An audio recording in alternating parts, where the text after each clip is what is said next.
আসসালামু আলাইকুম প্রিয় দর্শক, জানিয়ে দিব এখনকার আলোচিত সকল দেশীয় খবর। শুরুতেই জানিয়ে দেব সংবাদ শিরোনামগুলো। সাতক্ষীরা ৩ আসনে নির্বাচনী রাজনীতিতে জামায়াতের বিশ্বাসঘাতকতা ও বিএনপির উন্নয়নের দাবি, সাবেক এমপি কাজী আলাউদ্দিনের বক্তব্য। নরসিংদীতে বারবার ভূমিকম্পের কারণ উদ্ঘাটন, বিশেষজ্ঞরা জানালেন এগুলো বড় ভূমিকম্পের আফটার শক হিসেবেই গণ্য। গণতন্ত্রের মা খালেদা জিয়ার সুস্থতা কামনায় দেশব্যাপী মসজিদে মসজিদে বিএনপির নতুন কর্মসূচি ঘোষণা। চট্টগ্রামের লোহাগাড়ায় পাহাড় কাটায় বিএনপি আওয়ামী লীগের শক্তিশালী সিন্ডিকেট, প্রশাসনকে বৃদ্ধাঙ্গুলি দেখিয়ে চলছে মাটি বিক্রি মহোৎসব। ব্যাংকে ঋণ নিয়ে যারা ফেরত দেয় না তারাই দেশের বড়লোক, জ্বালানি উপদেষ্টার বক্তব্যের কঠোর সমালোচনা ব্যবসায়ীদের, বললেন আমলারাও জড়িত। প্রিয় দর্শক, এতক্ষণ দেখছিলেন সংবাদ শিরোনামগুলো, এখন জানাবো বিস্তারিত খবর। সাতক্ষীরা ৩ আসনে ধানের শীষের প্রার্থী এবং বিএনপির জাতীয় নির্বাহী কমিটির সদস্য সাবেক সংসদ সদস্য কাজী মোহাম্মদ আলাউদ্দিন বলেছেন, বিএনপি সবসময় উন্নয়নের রাজনীতি করে এসেছে। তিনি আরও বলেন, জামায়াতে ইসলামী বারবার বিএনপির সাথে বিশ্বাসঘাতকতা করেছে। স্বাধীনতার পর তাদের সর্বোচ্চ আসন ছিল মাত্র 18টি। তিনি ক্ষোভ প্রকাশ করে বলেন, 2018 সালেও তারা ধানের শীষ প্রতীক নিয়ে নির্বাচন করেছে, অথচ প্রতিবারই তারা বিশ্বাসঘাতকতা করেছে। সেই দল হিসেবে তারা এখন কিভাবে ক্ষমতায় আসার স্বপ্ন দেখে। সাবেক সংসদ সদস্য স্বাধীনতা বিরোধী শক্তিকে উদ্দেশ্য করে আরও বলেন, গত 54 বছর ধরে এই স্বাধীনতা বিরোধী শক্তিকে ভোট দিয়ে জনগণ ভুল করেছেন। তিনি মনে করিয়ে দেন, স্বাধীনতার সময় যারা এদেশের ঘরবাড়ি লুট করেছে এবং নিরীহ মানুষকে শরণার্থী হতে বাধ্য করেছে, তারা এখন কোন মুখে ভোট চাইতে আসে। সাবেক সংসদ সদস্য দাবি করেন, বিগত 5 বছর তিনি কালীগঞ্জ উপজেলায় বিভিন্ন ধরনের উন্নয়ন কাজ করেছেন। তিনি জনগণকে প্রতিশ্রুতি দেন, জনগণ যদি তাকে আরেকবার সুযোগ দেন তবে তার অসমাপ্ত কাজগুলো শেষ করতে পারবেন। এছাড়া তিনি হিন্দু কল্যাণ ট্রাস্ট এবং ব্যক্তিগত তহবিল থেকে মন্দির, মসজিদ এবং অন্যান্য উপাসনালয়ে নিয়মিত সহায়তা করে আসছেন।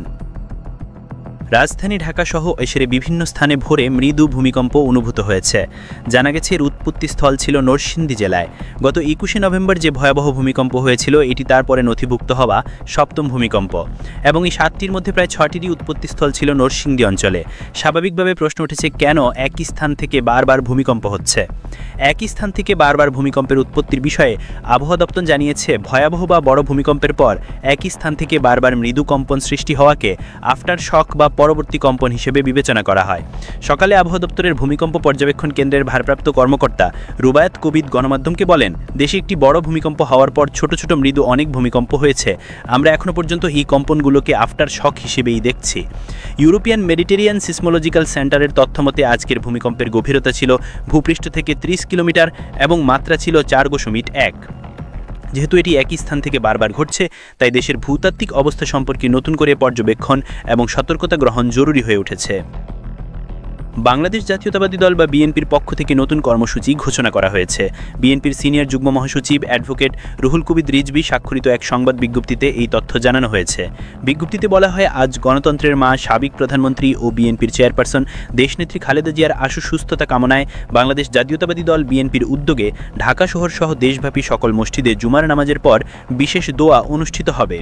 ঢাকাসহ দেশব্যাপী বিএনপি এবং এর অঙ্গ ও সহযোগী সংগঠনের সকল স্তরের নেতাকর্মী ও সাধারণ জনগণকে এই দোয়া অনুষ্ঠানে অংশগ্রহণের জন্য বিশেষভাবে অনুরোধ করা হয়েছে।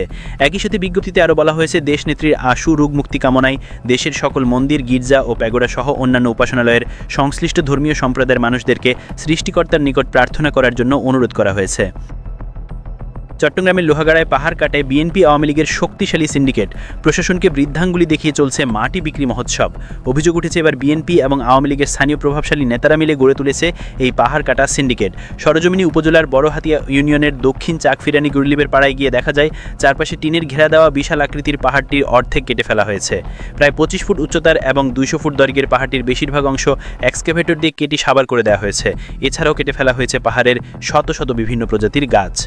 স্থানীয় স্থানীয় বাসিন্দারা জানিয়েছেন দীর্ঘ 1 সপ্তাহ ধরে রাতের অন্ধকারে এক্সকেভেটর দিয়ে পাহাড়টি কাটা হচ্ছে এবং 4টি থেকে 5টি ডাম্পার দিয়ে মাটি নিয়ে যাওয়া হচ্ছে। মাটি খেকুরা এসব মাটি স্থান বেঁধে প্রতি গাড়ি 1,500 থেকে 2,000 টাকা পর্যন্ত বিক্রি করছে বলে জানা গেছে। গভীর রাত থেকে ভোর পর্যন্ত এই মাটি খেকুদের তাণ্ডব চলে। তারা প্রভাবশালী হওয়ায় ভয়ে কেউ মুখ খুলতে সাহস পান না। অনুসন্ধানে জানা গেছে পাহাড় কাটার এই অবৈধ সিন্ডিকেটের নেতৃত্ব দিচ্ছেন স্থানীয় বিএনপি নেতা হেলাল উদ্দিন এবং ওয়ার্ড আওয়ামী লীগের কাউন্সিলর আইয়ুব। অভিযুক্ত বিএনপি নেতা হেলাল উদ্দিন পাহাড় কাটার ক্ষেত্রে তার জড়িত থাকার কথা স্বীকার করেছেন। তবে অপর অভিযুক্ত আইয়ুবকে জানতে চাইলে তিনি বিষয়টি খোঁজ নিয়ে জানাবেন বলে মোবাইল ফোনে আর কথা বলতে রাজি হননি। যদিও লোহাগাড়া উপজেলা সহকারী কমিশনার মং এসএন জানিয়েছেন পাহাড় ও বালু খেকুদের ব্যাপারে বিন্দুমাত্র ছাড় নেই এবং তাদের ক্ষেত্রে জিরো টলারেন্স নীতি বজায় থাকবে। তিনি দ্রুত পাহাড় কাটার স্থান পরিদর্শন করে আইনগত ব্যবস্থা নেওয়ার আশ্বাস দিয়েছেন। তবে এই বিষয়ে পরিবেশ অধিদপ্তরের চট্টগ্রাম জেলার পরিচালকের সাথে যোগাযোগ করেও কোনো উত্তর পাওয়া যায়নি। বিদ্যুৎ, জ্বালানি ও খনিজ সম্পদ বিষয়ক উপদেষ্টা মোহাম্মদ ফাউজুল কবির খান বলেছেন যারা ব্যাংকে ঋণ নিয়ে ফেরত দেন না এবং গ্যাস বিদ্যুৎ বিল পরিশোধ করেন না তারাই মূলত এদেশের প্রকৃত বড়লোক। তবে উপদেষ্টার এই বক্তব্যের তীব্র প্রতিক্রিয়ায় ব্যবসায়ীরা বলছেন টাকা পাচার ও বিত্তবান হওয়ার দৌড়ে কেবল ব্যবসায়ীরাই নন, আমলারাও সমানভাবে জড়িত। উপদেষ্টা ফাউজুল কবির খান দেশের প্রেবেশী ক্ষেত্রের বিকাশকে ক্রনি ক্যাপিটালিজম বা স্বজন্তোষী পুঁজিবাদ হিসেবে অভিহিত করে বলেন আমাদের দেশের প্রেবেশী ক্ষেত্র এই ক্রনি ক্যাপিটালিজমের মাধ্যমেই বিকশিত হয়েছে যা আপনার সঙ্গে সরকারের সম্পর্কের উপর নির্ভর করে। তিনি যদিও এই পরিস্থিতির জন্য এককভাবে ব্যবসায়ীদের দায়ী করতে চাননি। তিনি বলেন ক্রনি ক্যাপিটালিজমের জন্য আমি প্রেবেশী ক্ষেত্রকে দোষ দিব না, সিস্টেমটাই এমন ছিল। উপদেষ্টা আরও বলেন ব্যবসায়ীরা মূলত পণ্য উৎপাদন ও উদ্ভাবনের মাধ্যমেই সম্পদ গড়ে তোলেন এবং সরকার প্রেবেশী ক্ষেত্রের জন্য আরও সুযোগ উন্মুক্ত করে দেবে। তবে উপদেষ্টা পরিষদের জরুরি বৈঠকে যোগ দিতে ফাদুল কবির খান অনুষ্ঠানস্থল ত্যাগ করার পরপরই অ্যাপিক্স ফুটওয়্যারের ব্যবস্থাপনা মঞ্জুর সায়েদ নাসিম মঞ্জুর তার বক্তব্যের সমালোচনা করে বলেন উপদেষ্টা থাকলে ভালো হতো, বাংলাদেশে বিত্তবান কারা হয়েছেন, আমরা শুধু ব্যবসায়ীরাই না আমলারাও হয়েছেন, এই কথা বলা হয় না। তিনি আরও বলেন টাকা পাচারে আমলারা বেশি করেছেন, ব্যবসায়ীরা এই দায় নিতে চান না।